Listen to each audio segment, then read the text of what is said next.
ये wave optics की exercise का क्वेश्चन नंबर 6 है। बोल रहे हैं YDSC एक्सपेरिमेंट हो रहा है। इसमें एक बार वेवलेंथ 650 नैनोमीटर डाली गई डबल स्लिट से। स्लिट के बीच की दूरी 2 मिलीमीटर है और स्क्रीन और इसके बीच की दूरी 120 सेंटीमीटर है। एक बार 520 नैनोमीटर की वेवलेंथ डाली गई। बोल रहे हैं distance of third bright fringe on screen from central maxima for wavelength 650 के लिए थर्ड ब्राइट कितनी हाइट पे मिलेगा। तो हाइट का फॉर्मूला होता है n lambda D by D. Third bright मतलब 3 लग देंगे। लैम्डा 650 नैनोमीटर का मतलब 10⁻⁹ और डी हमें दे रखा है कितना डिस्टेंस, ये 120 सेंटीमीटर, मीटर में बदलने के लिए 10⁻²। और छोटा डी का मतलब स्लिट के बीच की दूरी 2 मिलीमीटर, मिलीमीटर का मतलब 10⁻3। इसको सॉल्व करेंगे आंसर आ जाएगा मीटर में। मिलीमीटर में बदलना है तो 10⁻3 को मिलीमीटर लिख सकते हैं। अब इसका बी पार्ट ये पूछ रहे हैं what is the least distance from central maxima the bright fringes due to the two wavelength coincide.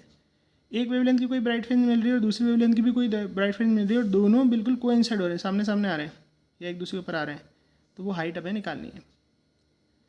तो किस हाइट पे दोनों की ब्राइट मैच हो जाएगी, इसकी ब्राइट और इसकी ब्राइट मैच हो जाएगी दोनों किस हाइट पर, ये है क्वेश्चन।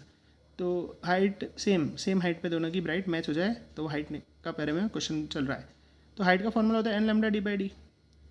पहले वाले वेवलेंथ के लिए जो ब्राइट आ रही है उसका हाइट का फॉर्मूला हो जाएगा n1 lambda D by D और दूसरे वाले की जो हाइट का फॉर्मूला है वो हो जाएगा n2 lambda D by D. और बोल रहे हैं दोनों की ब्राइट एक जगह पे कोइंसाइड हो रही है, मतलब दोनों की हाइट सेम है, सेम मतलब बराबर।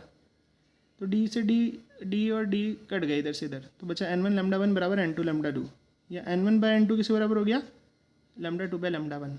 लैम्डा 2 की वैल्यू 520 नैनोमीटर दे रखी है क्वेश्चन में स्टार्टिंग में, और लैम्डा 1 की वैल्यू 650 दे रखी है। ये काटेंगे 13 की टेबल से कट जाएगा 4/5, मतलब जो चौथा वाला ऐसे समझ सकते हैं n1 बराबर अगर 4 है तो n2 कितना हो जाएगा 5, लीस्ट यही होगा, यही सबसे छोटा रेशो आ रहा है 4:5। तो अगर n1 4 होगा तो n2 कितना होगा 5, मतलब अगर चौथी फ्रिंज पहले वाले केस की होगी तो पांचवी फ्रिंज दूसरे वाले केस की मैच कर रही है, ठीक है। लीस्ट का मतलब ये सबसे छोटा रेशो से हमको निकालना है।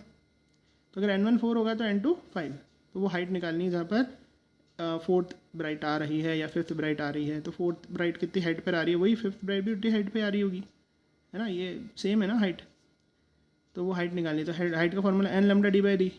चौथी ब्राइट की हाइट निकालनी है तो n की जगह 4 रख देंगे, लैम्डा 650 रख देंगे, क्योंकि हमें क्वेश्चन में फर्स्ट वाले के लिए 650 दे रखा है। फिर डी की वैल्यू रख देंगे, क्वेश्चन में डी दे रखा है 120 इंटू 120 सेंटीमीटर दे रखा है ये डी, तो इसको मीटर में बदल के रख देंगे। और छोटा डी का मतलब दोनों स्लिट के बीच की दूरी दे रखी है 2 मिलीमीटर, तो वो रख देंगे, ठीक है। क्वेश्चन में इस तरह से सारी वैल्यूज़ हमने रख दी। ये एनसीईआरटी बुक में डाटा मिस हो गया है प्रिंटिंग में, तो ये आपको गिवन आएगा एग्जाम में, अगर क्वेश्चन आया तो ये डाटा एनसीईआरटी बुक में प्रिंट होना मिस हो गया है। तो इसको सॉल्व करेंगे तो ये हाइट आ जाएगी। तो ये फोर्थ वाली ब्राइट की हाइट आई है, तो इसमें हम क्या बोल रहे हैं, इसका फोर्थ इसके फिफ्थ से मैच हो रहा है, यही तो हाइट हमें पता करनी थी, तो हाइट आ गई है 1.56। तो जहाँ दोनों मैच हुए हैं वही हाइट निकालनी थी, तो वो हाइट आ चुकी है 1.56।